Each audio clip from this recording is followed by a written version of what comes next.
So, I'm in the clear. Good. We've been waiting for ages. So, for the past couple of weeks, Joan's been in charge of these two Rwandan exchange students at school. They're around 18 years old. They came over here, staying at our place. They stayed with you. Yes. And they're Rwandan. Yes. That's very interesting. They're very bright kids, speak very good English. What are they? I mean, what's the category? We don't know if they're Hutus or Tutsis or whatever. All right. Also, their families were pretty much slaughtered. Today, around 4 o'clock, 4:30.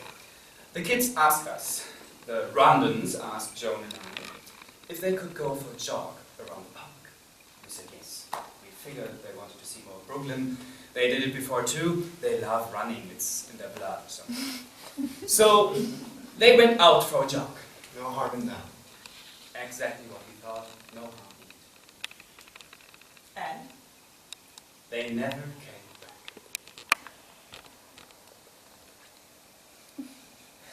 They never came back. Never came back. It's unique. It is more different than anyone I have ever met. And that's why you are a piece of furniture. I might be seriously injured. I am different. I am. Enough of this!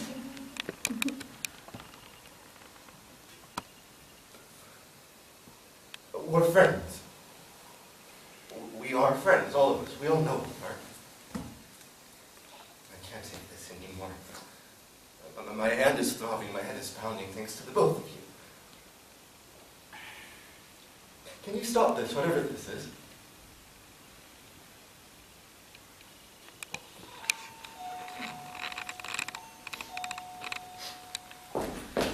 Have you heard? I told them the story. I haven't heard anything new, not anything. It's like they just dropped off the earth. It's pretty hard to believe. I know it's hard to believe, and I am just... Did you seriously want them to go back to Rwanda? Wait, no hellos. Haven't seen you in a month, stranger. And George, oh, I missed the both of you, honestly. Could I have a drink? I'm completely on edge. Sure. Oh my God. What happened to your hand? I broke a glass. Can you pour me some wine? Let George do it. I've been on the phone all day long. The police don't know what to think. Everyone at school is completely senseless. They're cancelling classes all over the place, and that's because of the teacher. Oh, I need a break, I really do. I can't believe this is happening to me, you know? They were so nice, so polite, and they spoke so nicely. Someone could have taken advantage of that. You think they didn't escape? That they should want to go back to Rwanda? Well, that's where they're from. I mean, we don't know if they went to Canada. That's kind of crazy. No, it's not. It makes complete sense. That they used the exchange program to immigrate. That's ridiculous. I mean, we took them for a whole tour of the city. We went to see the Lion King. They were thrilled. Well, I don't know if it means anything, but they would drink milk all the time. I mean, I don't know what it was all about, but they simply loved it, and I never asked because I thought it was something cultural. Milk. Yes. And when they took showers, they would always take this wooden cup with them into the bathroom, and it had these little engravings on it. Are you serious? Did they do anything else? None of this matters. You think people would alert the police because two Rwandans ordered milk at a restaurant? I am not familiar with American culture. You just don't want to admit that you were taken advantage of. Using the fact that they drank milk as part of your argument. I'm perfectly able to admit that we were taken advantage of. We weren't taken advantage of. We weren't. They lied to us. They didn't lie either. What is going on here? I mean, this is horrible. Those boys are out there, somewhere lost, or who knows? I agree. Lost. Of course you agree with her. You just agree with everyone. She's right. That's exactly what you do. I don't agree with everyone. Of first you agree with me, then Tim, now Joan, just because you're afraid of being disliked. I just want to keep the peace. Why is that bad? It isn't honest. You're not being honest. You're not being honest at all. And I should be ruthless like the two of you. I'm not being ruthless. Oh, I'm the ruthless one, it seems. You're ruthless? Yes, and a chair. I think I missed something. Your husband believes that I'm that chair. Do you think there's something wrong with the chair, Joe? Oh, no, it's you, I noticed. Well,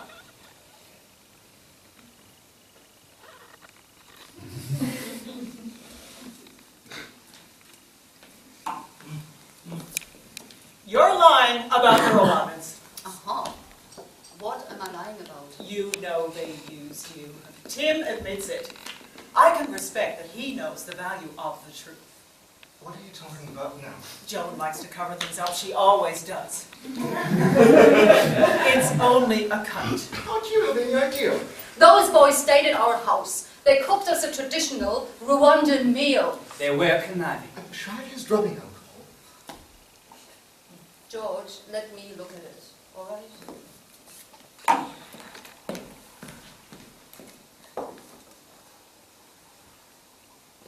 Ooh. He's fine. There you go again with how you treat George. I treat him just fine. Oh, she treats me well enough. Don't agree with me anymore. I'm saying what's right. You have no opinion of your own. I have my own opinions. I think that he's completely afraid of you. I'm not afraid of my wife. Don't be afraid of your wife, for heaven's sake. Oh, now that makes sense. Coming from a man who says he controls what his wife should and should not do. Oh, Tim never does that. He says he does. What's she talking about, Tim? I have no clue. You said you wouldn't let your wife take Valium. I didn't mean it that way. You said that? Well, You don't even believe in those kind of mainstream medications. no. You said you would not allow me to take it? That's exactly what he said. I didn't mean it that way. Huh. So what if I wanted to take Valium? How does that concern you? You're right, it doesn't. Don't humour me, alright? I'm pissed off as it is. Fine. He's done that thing in the past. He made me stop drinking coffee. He said it would ruin my stomach lining. I read that someone with your blood type would I have a don't stronger... care about your justifications. Do you know what my justification is? I like to drink coffee. I like my liberties. I'm trying to protect you From what? from your own addictive patterns. I don't have addictive patterns. I'm a normal human being. You're blowing this whole thing out of proportion. Don't be afraid of your wife, George. Maybe you should be goddamn afraid of me. Maybe our marriage should have a little bit more fear built into it.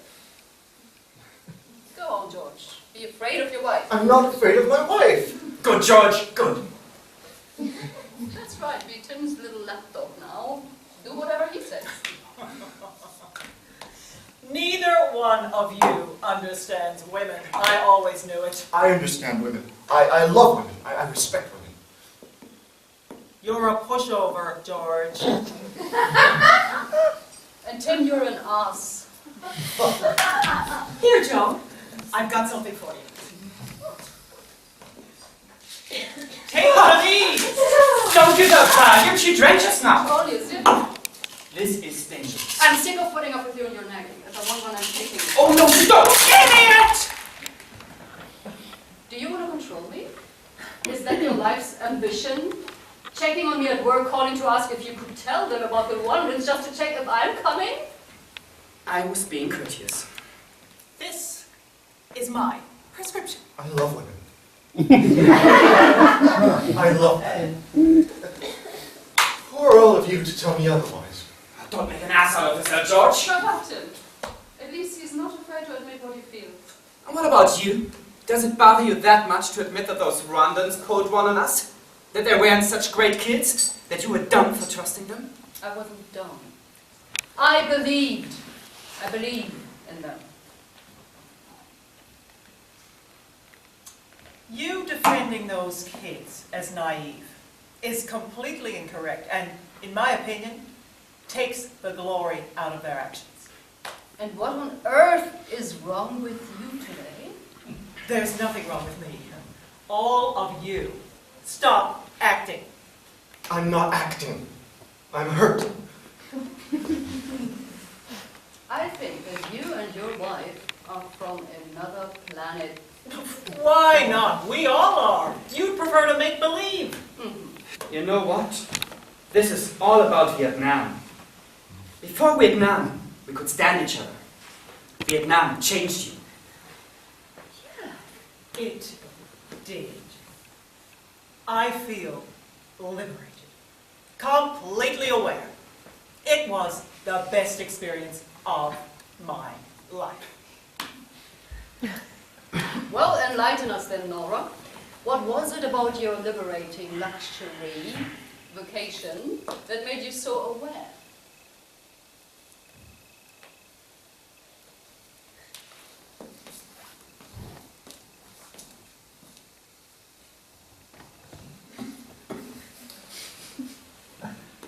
George and I began the adoption process.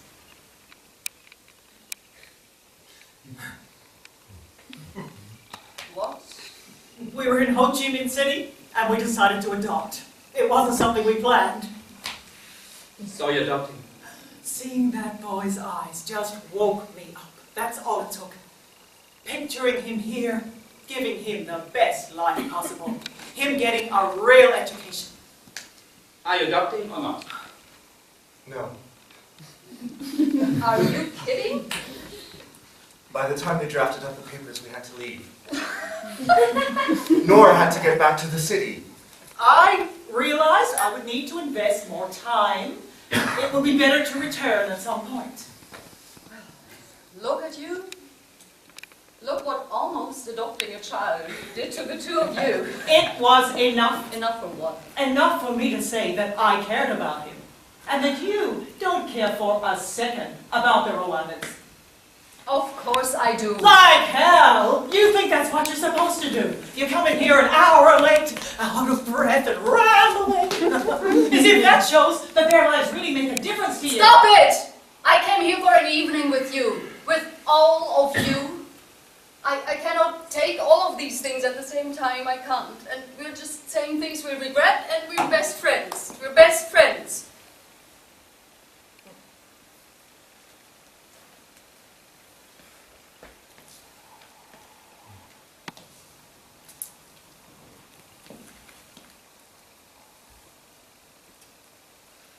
We're not friends. None of us are friends. I don't know if we still are.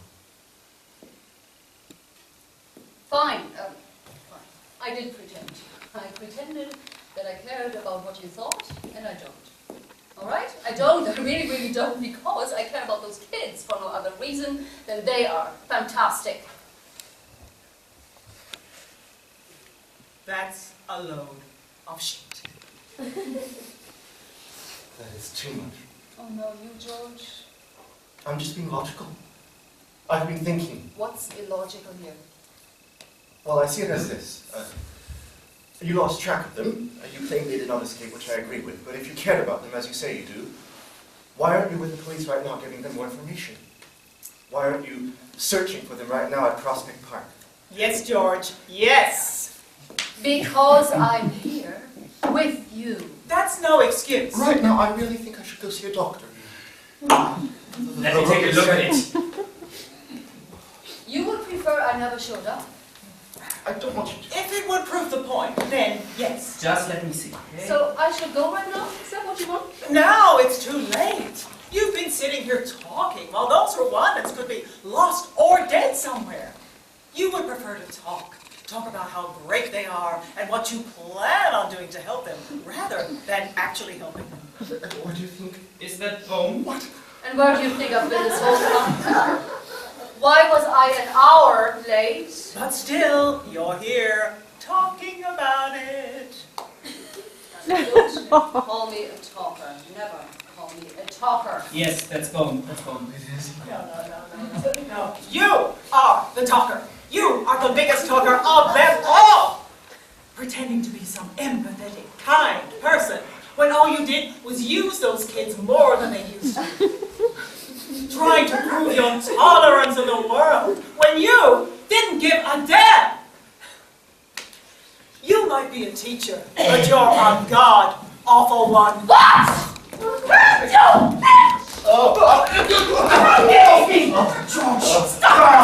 her! Get up and catch your wife, for Christ's sake! Stop her! She's horrible! You've completely lost I'm not even close! Get a hold of yourself! And what about you?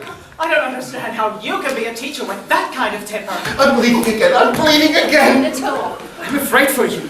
Jim, let go. I wasn't lying about these patterns. You have these patterns. You're self-destructive. Let go right now. I will. Promise you'll just stand here and I'll let go. Oh. Promise. Promise. Is she really like this? I've never seen her like this. I'm bleeding. I hit my head. Someone should get a band-aid. I don't need a band-aid. I need a doctor. You don't need a doctor! Joan's looking at me strangely. Joan, stop doing that. You were right about her nature. If I were you, I would stop talking. For God's sake, you're the one who wanted a nice evening, said that we're friends. Oh, we will not be friends, Nora. Because I found a hole in your argument, is that really it? Because you're a cold object. You're an object. You're that ugly chair. Joan, don't get so worked up. That chair isn't ugly. It's ugly. Oh, I can't stand straight. Someone call an ambulance. Shut up, George. Your wife doesn't even care. No one cares. I don't care. No one cares about anyone else without exception. What about you and the Rwandans? Oh, fuck the Rwandans. Fuck.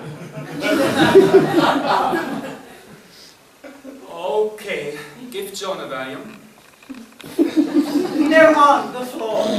It doesn't matter. I'm not going to give her one off the floor. I'm not going close to her.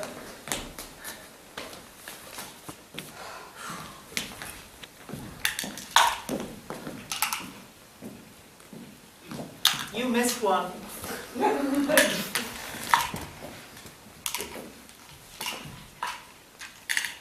And another one. Now, it's up to you. What are you doing? Say it's ugly. Are you threatening me? Who cares? Please, someone get me a towel or something. Don't threatening me. Say it's ugly. Say it's lifeless. Joan, take a breath. Take a deep breath. Tell her to say it. Tim, I want both of you to leave. I'm not leaving. Joan, put the bottle down. It's up to her. Are you kidding? No one's kidding. Stop! All of this because I proved you wrong, is that it? Stop asking questions. I don't even care that you don't care about the Rwandans, I don't. Come on, say it. Just say it. I just wanted to say something. Just say it already. I'm not going to say it's ugly. And pour the fucking bottle. George, stop it. Pour the whole damn thing. Don't do it. Oh, if you just say it, she put it down. I don't think she will. Pour it. You really want her to? Yes. Yes, I really want her to. All over it. I want to see blood. What? I've been waiting all night for this thing. What did you say? Give me that bottle. You want to play games? Oh, you want to play Simon Says? I don't want to play games. I hate all of your fucking games. Don't you give it to me? No! Don't do it. Give him the bottle, Nora. No, stop it. Both of you, stop it this instant. I can't let you. It's empty.